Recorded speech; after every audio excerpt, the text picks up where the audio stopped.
करा पशुपति व्रत की महत्वता दर्शा।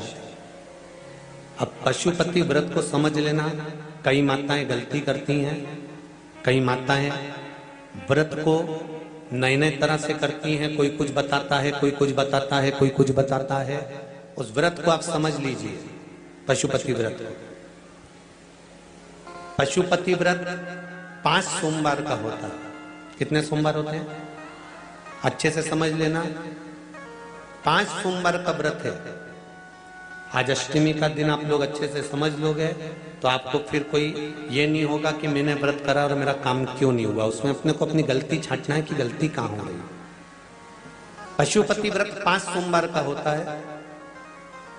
बीच में किसी सोमवार पर यदि एकादशी पड़ जाए या कोई तीज पड़ गई या कोई त्योहार पड़ गया, कोई नवरात्रि का व्रत कर रहे हो या कोई त्योहार का व्रत कर रहे हो या कोई तिथि का व्रत कर रहे हो और उस दिन सोमवार पड़ गया, अब आपने विचार करा कि मेरा पशुपति का भी व्रत है और साथ में तीज का भी व्रत है, तो कौन सा व्रत करूं मैं। तो उस समय पर आपको पशुपति व्रत छोड़ देना चाहिए।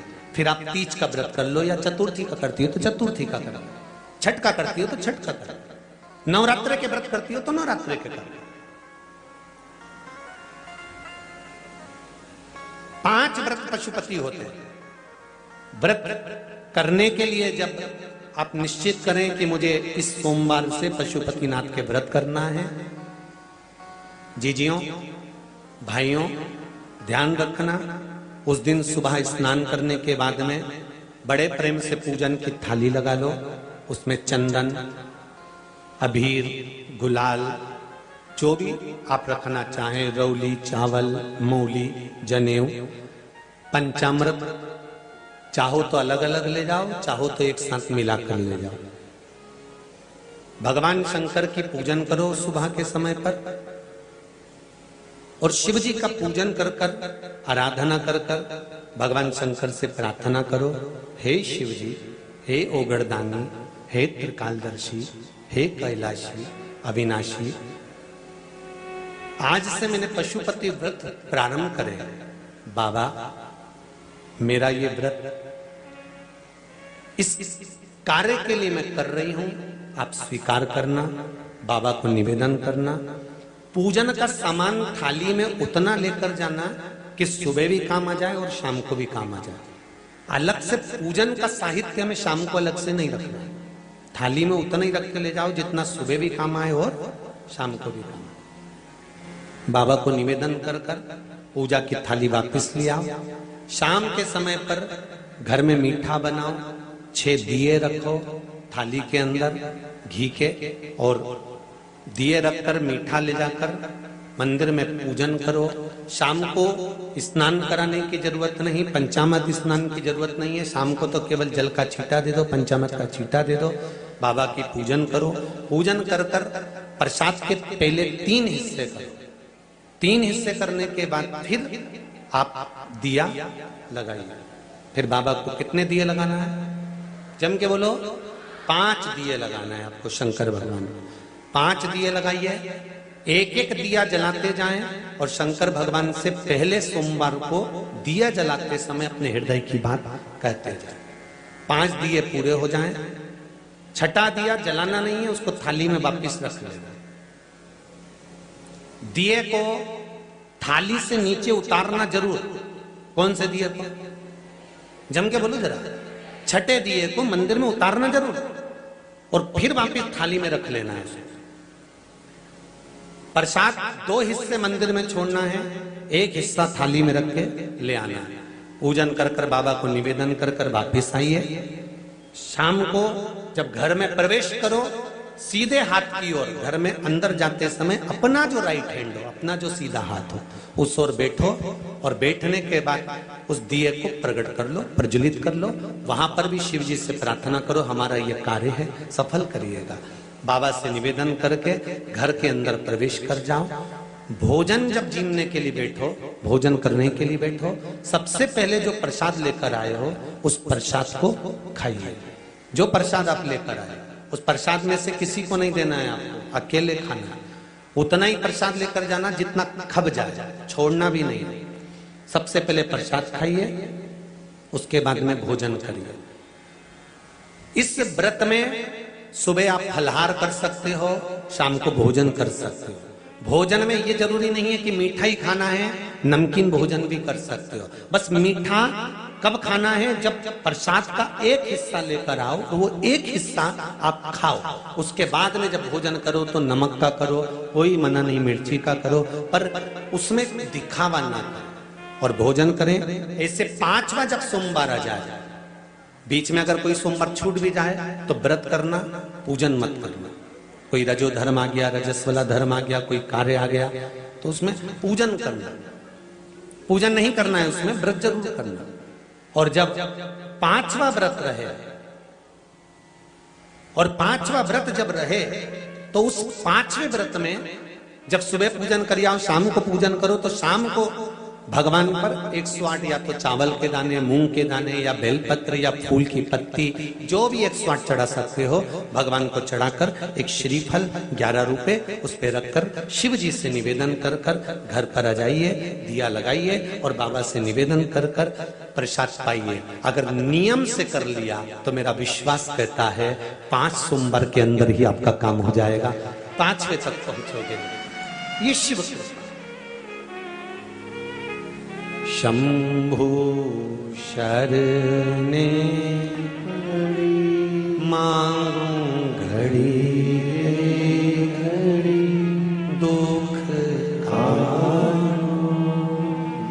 दया करी निदर्शन आपो। 5 व्रत पूर्ण कर, एकादशी पड़ जाए, रजस्वला धर्म पड़ जाए, कोई कारण पड़ जाए तो फिर व्रत को आगे बढ़ा लो, पर 5 गिन के 5। ऐसा मेरा शिव है। पशुपतिनाथ भगवान का स्मरण देवताओं ने किया। पशुपतिनाथ के व्रत का भी उद्यापन होता है, क्यों नहीं होता? जिससे पशुपतिनाथ का व्रत किस किस ने किया? जरा हाथ उठाओ तो जरा, सबने करा है? रखो। पशुपतिनाथ का व्रत कितने सोमवार का होता है? जम के बोलो जरा। 5। कितने दिए लगते हैं? 6 दिए। मंदिर में कितने लगते हैं? 5। अपने दरवाजे पर 1। प्रसाद के कितने हिस्से होते हैं? 3। मंदिर में कितने रखाते हैं? 2। एक हिस्सा अपने को स्वयं। अब कई लोगों के मन में एक प्रश्न अड़ता है कि गुरुजी हमने 5 व्रत करे, अगर संतोषी माता का व्रत करते हैं तो उसका उद्यापन होता है, लक्ष्मी जी का वैभव लक्ष्मी व्रत करते हैं तो उसका उद्यापन होता है, हम गुरुवार का व्रत करते हैं तो उसका उद्यापन होता है, सोमवार का व्रत करते हैं उसका उद्यापन होता है, प्रदोष का व्रत करते हैं उसका उद्यापन होता है, एकादशी का व्रत करते हैं उसका उद्यापन होता है, हम देवी जी का व्रत करते हैं नवरात्रि का, उसका भी उद्यापन होता है, करवा चौथ का व्रत करते हैं चतुर्थी का, उसका भी उद्यापन होता है, तीज करते हैं तो तीज का उद्यापन भी होता है, छठ करते हैं तो छठ का उद्यापन भी होता है। तो पशुपतिनाथ के व्रत का भी उद्यापन होता है, क्यों नहीं होता? जब एक व्रत आप चालू करते हो और 5वां व्रत जब आपका पूर्ण होता है, तब 5वें व्रत पर जब आप श्रीफल, भेंट और 108 चावल के दाने या बेलपत्री या फूल की पंखड़ी या कुछ भी सामग्री, मूंग आदि कुछ भी शंकर जी को जो आप समर्पित करते हो, 108 चावल के दाने, 108 पत्तियां, वो एक साथ नहीं चढ़ाए जाते। आप सबके स्मरण में रहे कि जैसे फूल की पंखड़ियां हैं तो वो एक एक कर कर देवादिदेव महादेव को समर्पित की जाती है। श्री शिवाय नमस्तुभ्यम, श्री शिवाय नमस्तुभ्यम, श्री शिवाय नमस्तुभ्यम, श्री शिवाय नमस्तुभ्यम, श्री शिवाय नमस्तुभ्यम, श्री शिवाय नमस्तुभ्यम, या नमः शिवाय, नमः शिवाय, नमः शिवाय, नमः शिवाय। पुरुष है तो ओम नमः शिवाय, ओम नमः शिवाय, ओम नमः शिवाय, ओम शिवाय, ओम नमः शिवाय, ओम नमः शिवाय। जिस मंत्र का आप उच्चारण कर रहे हैं, जिस भाव से आप मंत्र का उच्चारण कर कर 108 चावल के दाने या बेलपत्र या पुष्प जो भी समर्पित कर रहे हैं श्रीफल के साथ में, ये जानकर करें कि वो शंकर जी के पशुपति नाथ व्रत का उद्यापन है। और उस उद्यापन को आप 108 बार भगवान का नाम जाप कर कर भगवान को जो समर्पित कर रहे हैं, उससे शिव को प्रसन्न कर रहे हैं। अब कहा पार्वती जी ने जैसे व्रत करा और सनकादि ऋषियों से कहा कि आप इसका उद्यापन कराओ, सनत कुमारों ने कहा कि इसका दक्षिणा लगेगी। अब आप जब पशुपति नाथ का व्रत पूर्ण कर लेते हो तो दक्षिणा भी लगती है। इसलिए आपसे क्या कहा गया था कि श्रीफल के साथ में कोई भी दक्षिणा आप जो बन सके वो भगवान शंकर को समर्पित करिए, जो बन सके, जैसा बन सके, जैसा आप रख सके, जैसा आप दे सके, उसे आपसे जो बने वो दक्षिणा उस श्रीफल के साथ रखें। और 108 चावल का दाना, मूंग का दाना या बेलपत्र या पत्ती या पुष्प या जो भी सामग्री आप समर्पित कर रहे हैं वो आप समर्पित करते जाएं। शिव की आराधना करते जाएं, विनय करते जाएं, निवेदन करते जाएं, अर्चना करते जाएं, विनती करें शिव जी से, निवेदन करें शिव जी से।